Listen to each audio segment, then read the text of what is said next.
اب یہ بات کہ حضور علیہ الصلوۃ والسلام نے روزہ رکھ کر سیلیبریٹ کیا تھا تو صرف روزہ ہی رکھنا چاہیے، یہ ایک وہ چیز ہے جو لوگوں کو دھوکہ دینے والی ہے۔ حضور سرورد عالم صلی اللہ علیہ وآلہ وسلم نے اپنے زمانے کے رواج کے مطابق اس دن کو امپورٹنس دے دی۔ روزہ کوئی رکھ لے سنت کے مطابق زیادہ ثواب ہے، لیکن اگر کوئی شخص اس کو سیلیبریٹ کرنے کا کوئی دوسرا طریقہ جو دین کے خلاف نہ ہو، کوئی دوسرا طریقہ جو دین کی کسی اصل کو بدلتا نہ ہو، اگر کوئی قوم کوئی علاقہ، چونکہ دین اسلام تو قیامت تک پوری دنیا میں پھیلنے والا دین ہے، ہر علاقے کے اپنے اپنے رسم و رواج ہیں، ہر علاقے کے اپنے اپنے دستور قاعدے طریقے ہیں، ہر علاقے میں خوشی منانے کے اپنے اپنے انداز ہیں، تو جو خوشی منانے کا انداز جس علاقے میں ہوگا اگر وہ دین کی بنیادوں کے خلاف نہیں ہے اور حضور علیہ الصلوۃ والسلام کے دین کو کی کسی سنت خاص سنت کو مٹاتا نہیں ہے تو خوشی منانے کا وہ طریقہ نہ صرف یہ کہ جائز ہے بلکہ مستحب ہے۔ حضور علیہ الصلوۃ والسلام نے اس دن کو اہمیت دے کر بتا دیا کہ اس دن کو اہمیت دی جا سکتی ہے اور اس دن کو اہمیت دی جانی چاہیے۔ آپ اس حدیث پاک کو امام مسلم کے پاس اگر پڑھیں تو حدیث نمبر ہے 1130، انٹرنیشنل نمبرنگ کے مطابق 1130، یہ 1130 نمبر حدیث۔ اس میں انہوں نے فتح کا لفظ استعمال کیا، وہ جو یہود تھے انہوں نے جواب دیا نبی کریم صلی اللہ علیہ وآلہ وسلم کو، ھذا الیوم الذی اظہر اللہ فیہ موسیٰ و بنی اسرائیل علی فرعون، یہ وہ دن ہے جس دن اللہ نے فتح عطا کی تھی موسیٰ علیہ السلام کو اور بنی اسرائیل کو فرعون پر، فنحن نصومہ، ہم اس دن روزہ رکھتے ہیں تعظیما لہ، اس فتح کی تعظیم کرتے ہوئے یا موسیٰ علیہ السلام کی تعظیم کرتے ہوئے۔ تو حضور علیہ السلام نے فرمایا نحن اولا بموسیٰ منکم فامر بصومہ، حضور نے فرمایا کہ ہمارا زیادہ حق بنتا ہے، پس حکم دے دیا روزہ رکھیں۔ اب موسیٰ علیہ السلام کو جو فتح ملی وہ ایک معجزے کی شکل میں تھی، کوئی اتنا بڑا وہ جیسے فتح مکہ کے لیے حضور علیہ السلام کو جد و جہد کرنی پڑی، جتنی جد و جہد صحابہ کرام کو کرنی پڑی، بنی اسرائیل نے اتنی جد و جہد نہیں کی تھی۔ جب اتنی بڑی جد و جہد کے بعد جو فتح ملی، حضور علیہ السلام نے نہ اس کو منایا نہ صحابہ کرام نے اس کو منایا۔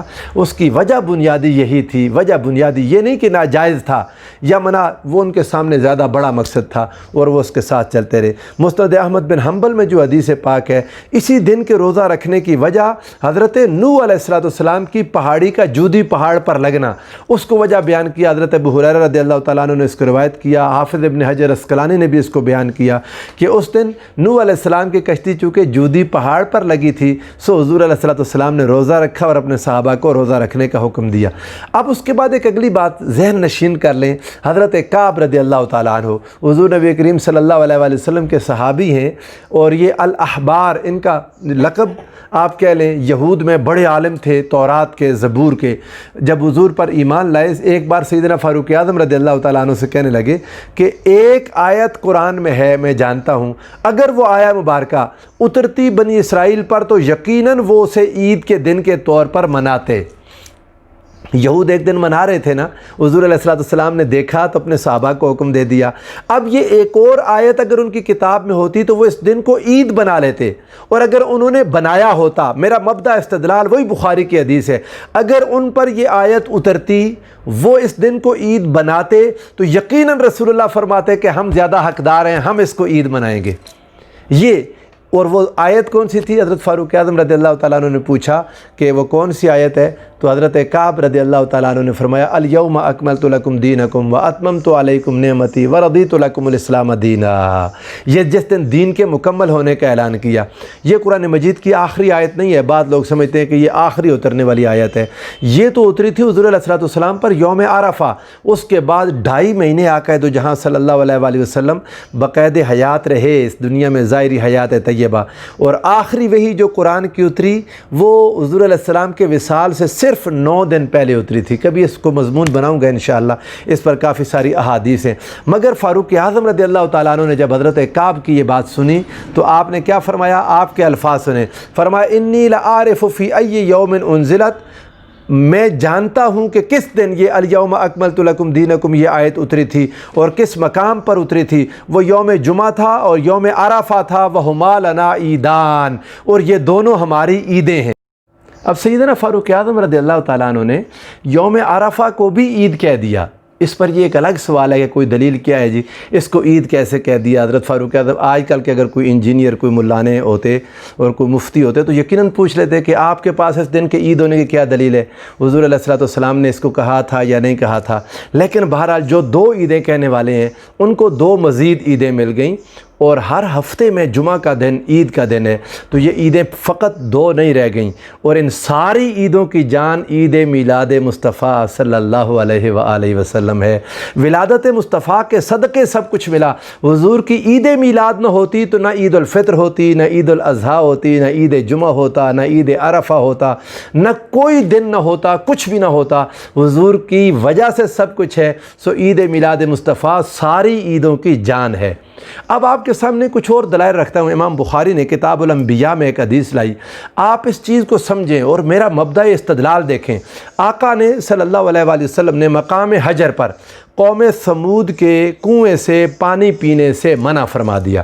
آقا علیہ السلام سن 9 ہجری میں جب غزوہ تبوک تھا، حضور نبی کریم صلی اللہ علیہ وآلہ وسلم نے سفر کے دوران 2 کنویں آئے، ان 2 کنووں میں سے ایک کنواں وہ تھا جہاں قوم ثمود کے لوگوں نے، ثمود والوں نے حضرت صالح علیہ السلام کی اونٹنی کو شہید کیا تھا۔ ایک دوسرا کنواں وہ تھا جہاں سے وہ اونٹنی ناقۃ اللہ، حضرت صالح علیہ السلام کی معجزہ والی وہ اونٹنی، جہاں سے وہ پانی پیتی تھی۔ اب حضور سرور دو عالم صلی اللہ علیہ وآلہ وسلم نے کیا کیا؟ آقا علیہ السلام نے ایک کنویں سے پانی پینے کی اجازت دے دی، ایک کنویں سے پانی پینا منع کر دیا۔ اور آقا علیہ السلام حدیث پاک کے الفاظ ہیں، اللہ یشربوا من بئرہا ولا یستقوا منہا۔ آقا نے فرمایا نہ اس سے پانی پیو، نہ اس کے پانی اکٹھا کر اپنے پاس مشکوں میں جمع کر کے بھی نہ رکھو۔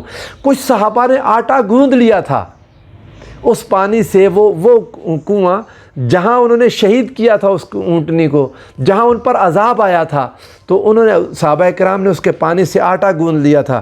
معلوم ہے نبی کریم صلی اللہ علیہ وآلہ وسلم نے کیا کیا؟ آقا نے اس آٹے کو بھی پھینکوا دیا، فرمایا نہیں استعمال کرنا۔ وَأَمَرَهُمْ أَن يَسْتَقُوا مِنَ الْبِئْرِ الَّتِي كَانَتْ تَرِدُهَا النَّاقَةُ۔ بخاری و مسلم دونوں کے یہ متفق علیہ الفاظ ہیں۔ آقا علیہ السلام نے ان کو حکم دیا اس کنویں سے پانی لو جس سے اونٹنی پیا کرتی تھی۔ اب استدلال کیا لے رہا ہوں؟ میلاد مصطفیٰ صلی اللہ علیہ وآلہ وسلم منانے کے لیے آپ دیکھیں، اب نہ وہاں پر قوم ثمود تھی، عذاب ہوئے، ہزاروں سال گزر گئے، سینکڑوں سال گزر گئے، اور عرصہ گزر گیا، کوئی وہاں پر موجود نہیں ہے جہاں سے پانی اونٹنی نے پیا تھا۔ معلوم نہیں کتنا عرصہ گزر گیا، اب اس میں اس کی کتنی برکتیں موجود تھیں یا نہیں تھیں، مگر حضور سرور دو عالم صلی اللہ علیہ وآلہ وسلم نے اس پورے واقعہ کو اپنے ذہن میں رکھ کر صحابہ کرام کو اس کی یاد تازہ کروا دی۔ اور منانے کا انداز کیا تھا آپ ذرا غور فرمائیے گا۔ اس وادی سے جب گزرنے لگے، جس وادی میں ان پر عذاب ہوا، یہ اگلی حدیث ہے، امام بخاری نے اس کو نقل کیا، امام مسلم نے اس کو روایت کیا۔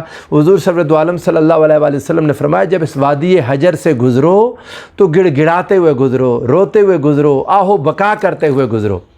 عذاب تو صدیوں پہلے آیا تھا، اب اس پر ڈر کی کیفیت اپنے اوپر پیدا کرنا، غم کی کیفیت پیدا کرنا۔ اب ایک خوشی جو صدیوں پہلے ہوئی، 1400 سال پہلے کی وہ خوشی، آج اس کو اپنے اوپر طاری کرنا، یہ حضور علیہ السلام کے اس عمل مبارک سے دلیل ملتی ہے۔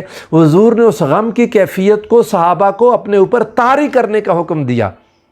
اور اگر غم کی کیفیت طاری کرنا کوئی زیادہ مستحسن عمل نہیں ہے، کوئی فوت ہو جائے تو 3 دن کے بعد غم منانے کی اجازت نہیں ہے۔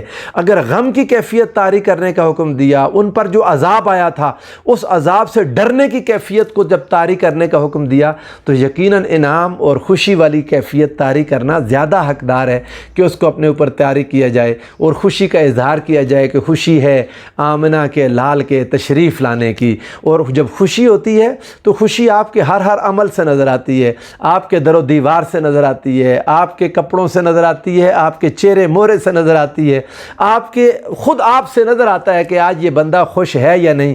حضور کی ولادت مقدسہ کا دن ہو اور کسی شخص کے دل میں خوشی نہ ہو، یقیناً ایسا کوئی کلمہ گو مسلمان ہو ہی نہیں سکتا۔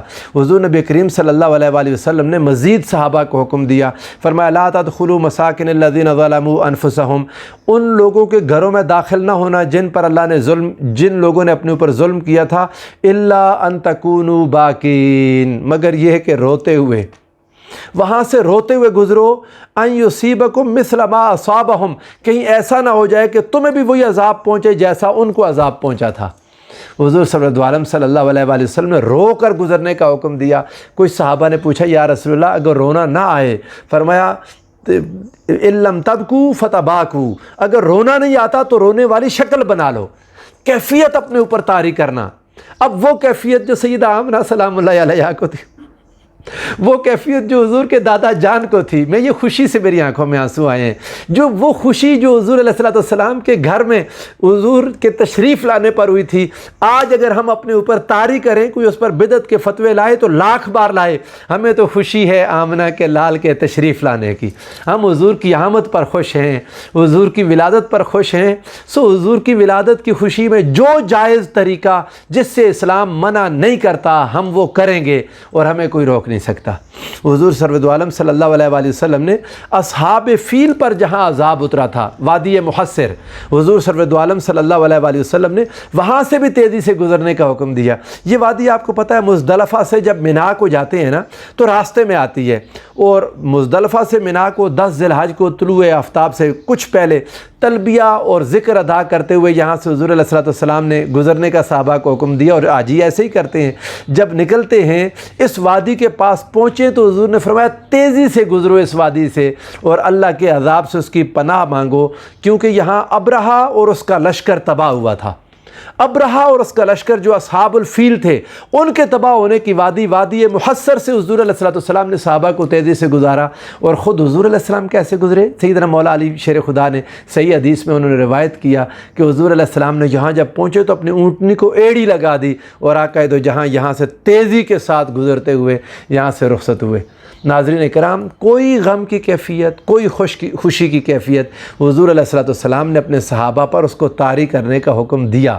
یہ خوشی انسانوں پر طاری ہوتی ہے، اور اس سے انسانی نفسیات کے کئی پہلو ہیں۔ یہ کتاب میں آپ کو حضور شیخ الاسلام پروفیسر ڈاکٹر محمد طاہر القادری کی کتاب آپ کو ریفر کروں گا، پڑھنے کی عادت ڈالیں۔ اس میں تمام دلائل موجود ہیں، اور عید میلاد النبی صلی اللہ علیہ وآلہ وسلم منانے پر اس سے بہتر کتاب آپ کو نہیں ملے گی، دلائل سے بھرپور ہے۔ آپ اس کا مطالعہ کریں، اپنے گھر میں اپنی لائبریری میں رکھیں، خود پڑھیں، اپنے بچوں کو پڑھائیں، ہر چیز دلیل کے ساتھ اس میں موجود ہے۔ اور میں بھی اسی سے دلائل لے رہا ہوں، باقی کتب سے لے رہا ہوں، آپ کے سامنے رکھ رہا ہوں، مگر ترتیب وہی ہے جو اس کتاب میں موجود ہے۔